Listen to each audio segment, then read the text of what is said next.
Hello, my lovely kids. How are you all? Hope you all are doing great, right?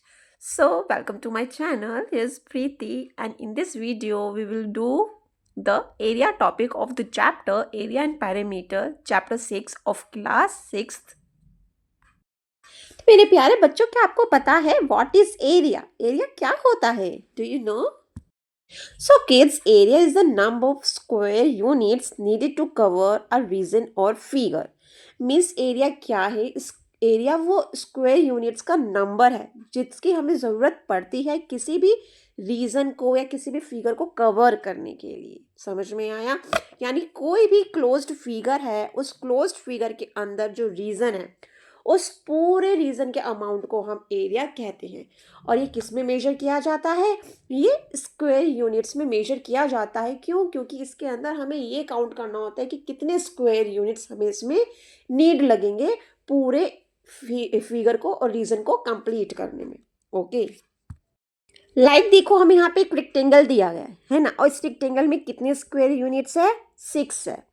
तो that means इसका जो area होगा वो 6 square metre या centimetre में मेजर किया जाएगा। So kids, let's start with area of a square.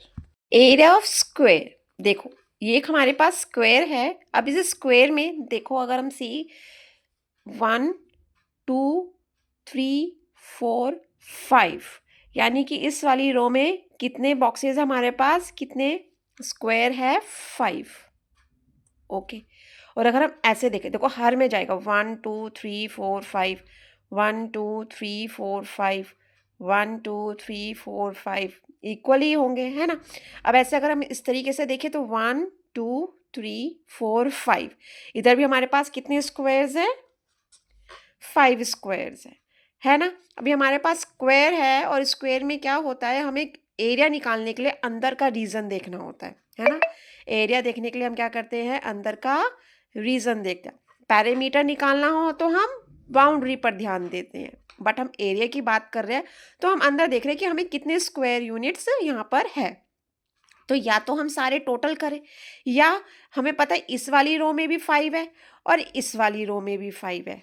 ठीक है, तो हम क्या कर सकते हैं, इसको हम एस मान लेते हैं क्योंकि साइड इक्वल होती है। अगर ये जो है वो इसके इक्वल होगी और ये भी इक्वल होगी और ये भी इक्वल होगी, चारों साइड्स इक्वल होती है। तो हम एरिया ऑफ स्क्वायर का फॉर्मूला बना सकते हैं, साइड मल्टीप्लाई साइड। कि हमने क्या देखा कि भाई इधर भी 5 है और इधर भी 5 है। ठीक है, ये 1 किसने के 1 सेंटीमीटर स्क्वायर के, अगर हम इसे 5 सेंटीमीटर बना देंगे कि 1 सेंटीमीटर 1 सेंटीमीटर 1 सेंटीमीटर, तो ये पूरी 5 सेंटीमीटर की इसकी साइड हो जाएगी। और ये भी 5 सेंटीमीटर हो जाएगा, ये भी 5 सेंटीमीटर हो जाएगा और ये भी 5 सेंटीमीटर हो जाएगा। सो हमारा फॉर्मूला बन जाएगा side multiply side, that means 5 है हमारे पास साइड, तो उसको 5 से मल्टीप्लाई करा 25।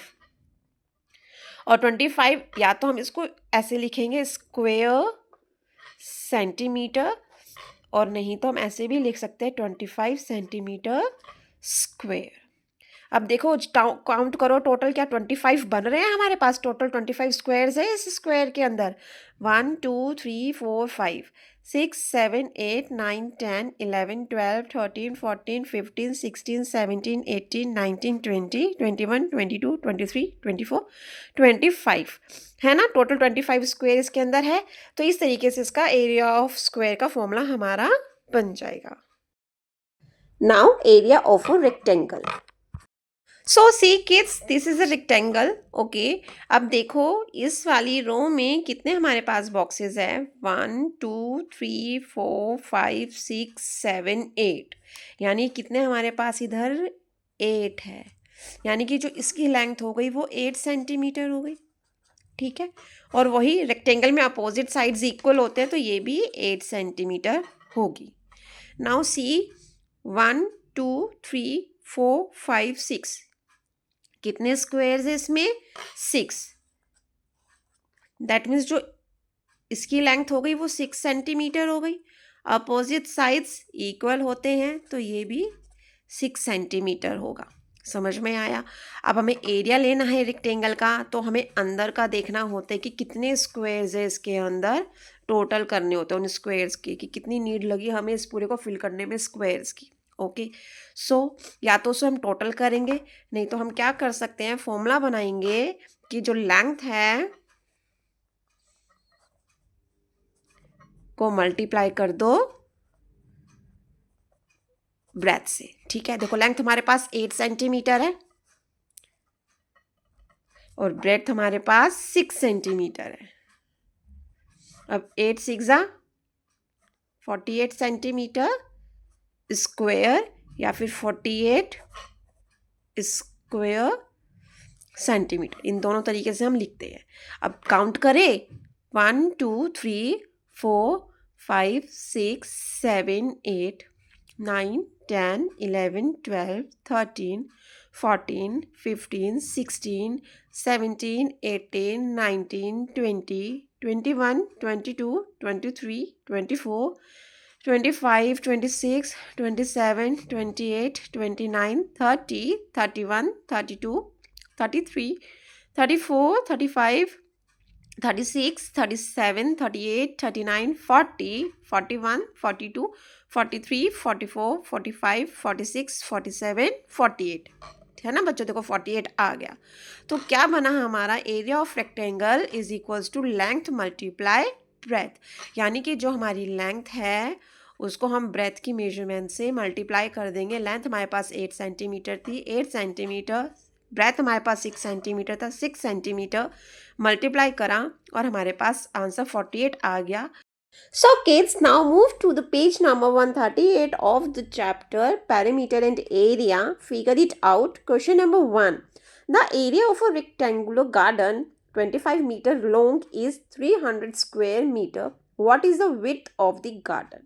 मीन्स हमसे क्या कहा गया है कि एक रेक्टेंगुलर गार्डन है जो 25 मीटर लॉन्ग है और उसका एरिया हमें गिवन है 300 स्क्वायर मीटर। अब हमें उस गार्डन का क्या निकालना है, विड्थ निकालनी है। तो चलो सॉल्व करें। So kids, area of rectangular garden हमें गिवन है 300 square metre, length of garden हमें गिवन है 25 metre and width we have to find out. So just area of rectangle का क्या फॉर्मूला होता है, area of rectangle is equals to length multiply, देखो breadth लिखो या विड्थ लिखो एक ही बात है, दोनों का ही मतलब चौड़ाई होती है। लेंथ मीन्स लंबाई एंड विड्थ और ब्रेथ मीन्स उसकी चौड़ाई। तो हम यहाँ पे विड्थ लिख देते हैं। Okay, length multiply width, breadth भी लिख सकते हैं, विड्थ भी लिख सकते हैं, उसमें कोई कन्फ्यूजन वाली बात नहीं है। सो एरिया ऑफ रेक्टेंगल हमें गिवन है 300, तो वो हम उसकी वैल्यू पुट कर देंगे। लेंथ हमें गिवन है 25 एंड विड्थ हमको फाइंड आउट करना है। ओके, अब जो हमें फाइंड आउट करना है उसको अकेला सेपरेट करना है। अब इसके साथ जो 25 मल्टीप्लाई में है, जब ये दूसरी साइड LHS साइड जाएगी तो यहाँ मल्टीप्लाई में वहाँ जाके वो डिवाइड में हो जाएगा, है ना? हमने सीखा था कि जब मल्टीप्लाई का है वो दूसरी साइड जाता है डिवाइड का हो जाता है, अगर कोई डिवाइड का है और वो दूसरी साइड जाएगा वो मल्टीप्लाई में हो जाएगा, प्लस माइनस का हो जाता है, माइनस प्लस का हो जाता है। 25 मल्टीप्लाई में है वो हमसे डिवाइड में ले जाएंगे, इक्वल्स टू हमारा विड्थ आ जाएगा। नाउ डिवाइड करते हैं इसे, तो 5 से करते हैं, 5 5 से 25, 5 6 से 30, 0। नाउ 5 से अगेन 5 1 से 5, 5 1 से 5, 1 बचा, 10 बना, 5 2 से 10। तो जो विड्थ है वो हमारी क्या आ गई, width equals to 12 metre. Okay, so हम लिख सकते हैं width of a garden is, width of a garden is 12 meters. Now move to the question number 2. What is the cost of tiling a rectangular plot of land 500 meter long and 200 meter wide at the rate of rupees 8 per 100 square meter? That means कि एक rectangular plot है जो 500 metre उसकी length है और 200 metre उसकी width है। अब उसमें हमें टाइलिंग करनी है और उस टाइलिंग का हमें कॉस्ट पता करना है। अगर ₹8 जो है वो हर 100 स्क्वायर मीटर के हिसाब से हो, तो पूरे जो हमारा लैंड है उस पर टाइलिंग का हमें कॉस्ट बताना है। Its length of rectangular plot of land is 500 meter and width is 200 meter. ठीक है, यानी कि जो लेंथ है वो हमारी 500 मीटर है एंड जो ब्रेथ है वो हमारी 200 मीटर है। एक रेक्टेंगुलर प्लॉट है, इसमें हमें क्या करना है, यहाँ पे टाइलिंग बिछानी है, टाइलिंग लगानी है यहाँ पे। ओके, तो अंदर का काम है, टाइलिंग कहाँ होगी, अंदर होगी। तो इसके लिए हमें क्या फाइंड आउट करना होगा, एरिया। अगर फेंसिंग की बात की जाती है तो वो बाउंड्री में होती है, तो जब फेंसिंग करनी हो किसी चीज़ की उसके लिए हम पैरामीटर फाइंड आउट करते हैं। हमें अंदर की चीज़ करनी है, यहाँ पे अंदर का सरफेस एरिया ये फिल करना है, तो इसको हम एरिया बोलेंगे। तो एरिया निकालेंगे, एरिया ऑफ प्लॉट, प्लॉट का एरिया क्या होगा, प्लॉट ऑफ लैंड जो कि रेक्टेंगुलर शेप का है, तो फिर रेक्टेंगुलर शेप के लिए क्या फॉर्मूला होता है, लेंथ मल्टीप्लाई ब्रेथ, यानी कि विड्थ हम लिख सकते हैं। ओके, तो लेंथ हमारे पास 500 मीटर है बच्चों, और जो विड्थ है वो 200 मीटर है। जब आप 500 और 200 मीटर को मल्टीप्लाई करेंगे तो हमारे पास आ जाएगा 10 और ये मतलब कि 1000। Okay, 1000 square metre, square metre में आ गया हमारा। नाउ अब हमें क्या करना है कि ये बताया हुआ है कॉस्ट ऑफ टाइलिंग, हमें फाइंड आउट करनी थी, हमें एक की बताई हुई है ना, कॉस्ट ऑफ टाइलिंग पर 100 स्क्वायर मीटर, पर 100 स्क्वायर मीटर कितना है, ₹8। ठीक है, अब हमें कितने का निकालना है, हमें 1000 स्क्वायर मीटर का निकालना है। तो हम लिखेंगे cost of tiling 1000 square metre is equals to, क्या कर देंगे, ₹8 को 1000 से मल्टीप्लाई कर देंगे, तो हमारे पास 8000 उसका रुपीज़ आ गया है। तो कॉस्ट ऑफ टाइलिंग कितनी हुई बच्चों, cost of tiling is equals to rupees 8000। Okay बच्चों, so move to the question number 3. A rectangular coconut grove is 100 meter long and 50 meter wide.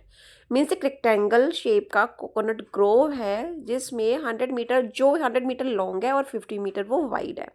If each coconut tree requires 25 square metre, अगर हर एक coconut tree लगाने के लिए उसे 25 square metre space चाहिए, तो what is the maximum number of trees that can be planted in this Grove. तो उस ग्रोव में हम कितने कोकोनट ट्री प्लांट कर सकते हैं। Okay, so length of coconut Grove हमें मेंशन है 100 मीटर, है ना। जैसे ये सपोज करो ये कोकोनट ग्रोव एक लैंड है जिसमें कोकोनट ट्रीज उगाने हैं, तो इसकी जो ये लेंथ है ये तो क्या है, 100 मीटर है। ओके, और जो इसकी ब्रेथ है वो है हमारे पास 50 मीटर। तो हमें कितने ये पता करने हैं कि कितने कोकोनट ट्री हम इधर उगा सकते हैं, ग्रो कर सकते हैं। सो अब अंदर की ही बात हो रही है, लैंड के अंदर हमें एरिया निकालना है। सबसे पहले हम क्या करेंगे बच्चों, एरिया निकालेंगे, एरिया ऑफ ग्रोव, ग्रोव का एरिया क्या होगा, तो फॉर्मूला तो वही रहेगा, लेंथ मल्टीप्लाई ब्रेथ, ब्रेथ लिख लो, विड्थ लिख लो, नो प्रॉब्लम। नाउ हमारे पास लेंथ जो है वो 100 मीटर है और जो ब्रेथ है, विड्थ है वो 50 मीटर है। जब हमने इसको मल्टीप्लाई करा तो हमारे पास 5000 स्क्वायर मीटर आ गया। दैट मीन्स ये पूरा यहाँ पे एरिया जो है वो 5000 स्क्वायर मीटर है। अब वो क्या कह रहा है कि एक ट्री को कितना एरिया चाहिए, 25 स्क्वायर मीटर, यानी area requires for uh coconut tree, ठीक है ना। एक कोकोनट ट्री को कितना एरिया चाहिए, 25 स्क्वायर मीटर। ओके, यानी कि एक ट्री लगाने के लिए सपोज करो ये 25 स्क्वायर मीटर, ये इतने स्पेस में एक ट्री उगता है, तो इस पूरे एरिया में कितने ट्री लगा देंगे हम, समझ में आया।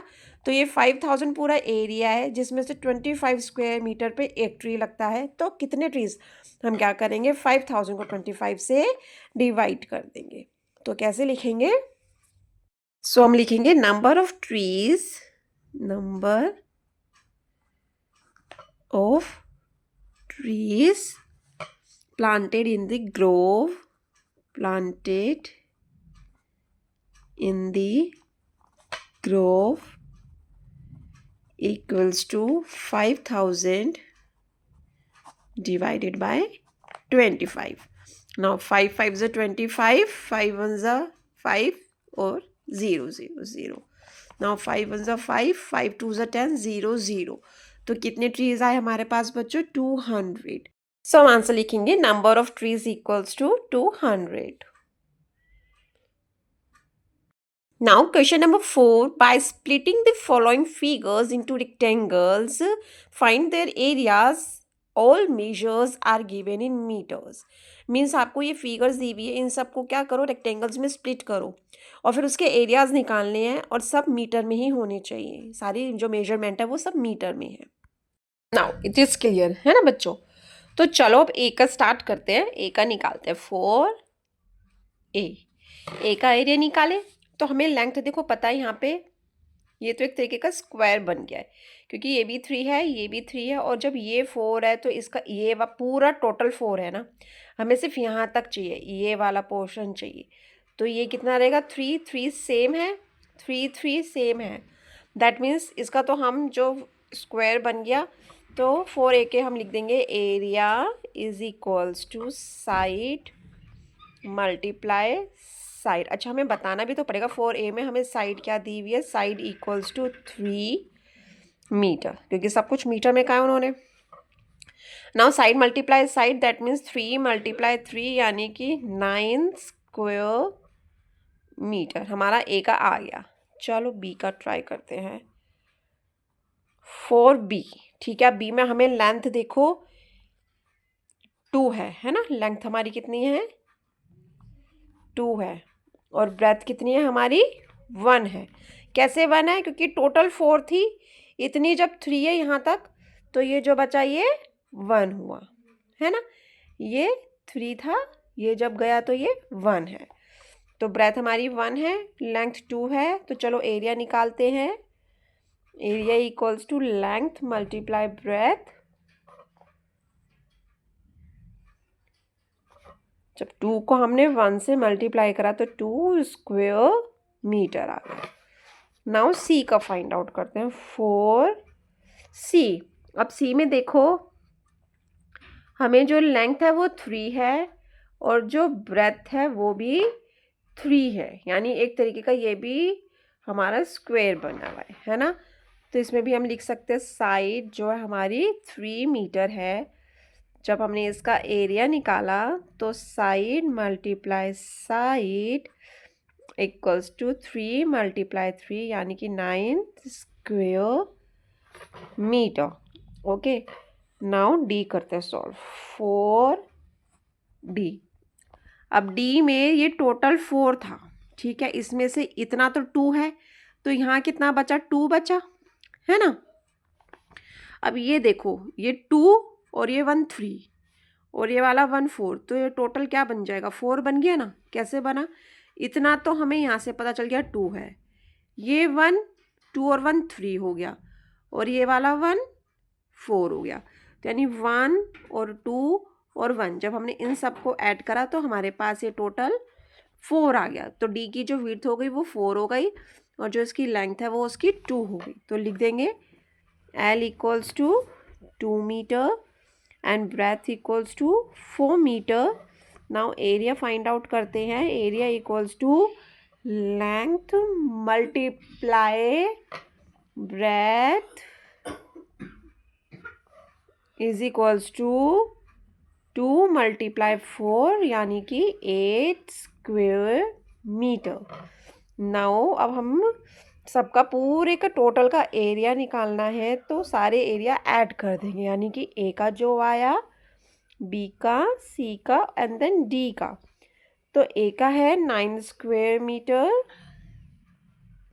बी का है 2 स्क्वायर मीटर, सी का फिर again 9 square metre and then D का 8 स्क्वायर मीटर. ओके, तो अब हमने ऐड करा 9 और 2 11, 11 और 9 20, 20 और 8 28. तो हमारा टोटल जो आया वो आया 28 स्क्वायर मीटर. ओके बच्चों. सो नेक्स्ट फिगर हमें ये दी गई है ना.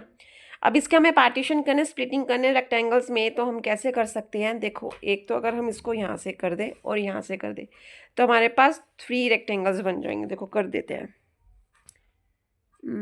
ये हो गया और ये हो गया, है ना। तो अब हमारे पास एक ये वाला रेक्टेंगल बन गया ए, एक ये रेक्टेंगल बन गया बी, और एक ये रेक्टेंगल बन गया सी। ओके, नाउ फॉर ए के लिए हम सॉल्व करते हैं फॉर ए। ठीक है, अब ए में हमें क्या पता है? जो ब्रेथ है वो 1 है, लेकिन जो ये 3 है ये टोटल की 3 है ना। इस टोटल की 3 है, और ये इन्होंने ये बताया ये 2 है। ठीक है, तो जो ये है वही ये सेम होंगे, ये सारी इक्वल होंगी। दैट मीन्स जो ए की विड्थ है वो कितनी आई? 2 आई। तो हम लिख देंगे जो लेंथ है हमारी वो 1 मीटर है, और जो विड्थ है हमारी वो 2 मीटर है। समझ में आया कैसे 2 मीटर आया बेटा? टोटल 3 है। ठीक है, जब टोटल 3 है उसमें से 2, क्योंकि ये 2 है इसलिए ये भी 2 है, ये भी 2 है ना। तो जो हमारी विड्थ आई वो 2 मीटर आई, लेंथ हमें 1 मीटर ऑलरेडी गिवन है ही है। सो इसका हम एरिया निकाल लेते हैं। Area equals to length multiply breadth which is equals to 1 multiply 2, यानी कि 2 square metre. Now for B के लिए हम सॉल्व करते हैं। बी में देखो हमें इतना 3 पता है। अच्छा, यहाँ से देखो ना, ये टोटल 5 है, टोटल 5 है, यानी लेंथ कितनी है बी की? 5 मीटर। ओके, अब हमें ये फाइंड आउट करनी है कि इसकी इतनी, इस वाले रेक्टेंगल की ये ब्रेथ हुई ना, ये विड्थ हुई, ये कितनी होगी? जब इस टोटल में से इतना हमारा 2 है और टोटल हमारा 3 है, तो 3 में से 2 गया तो ये कितना बचा हमारे पास? 1। कैसे बचा ये हमारे पास? हमने क्या करा? 3 में से 2 माइनस कर दिया, तो ये कितना हमारा? 1। तो हम लिख देंगे ब्रेथ इक्वल्स टू 1 मीटर। अब हम एरिया निकाल देंगे। Area equals to length multiply breadth which is 5 multiply 1, यानी कि 5 स्क्वेयर मीटर। ओके बच्चों, नाउ सी करते हैं। 4 सी। अब सी का भी सेम वही होगा जो हमारा ए का था, क्योंकि सेम ही साइज़ की है ये दोनों रेक्टेंगल जो हमारे बने हैं। वही जो इनकी ब्रेथ होगी वो 2 होगी और जो लेंथ होगी वो 1 होगी। तो फटाफट से फाइंड आउट कर देते हैं कि length equals to 1 metre, breadth equals to 2 metre. So area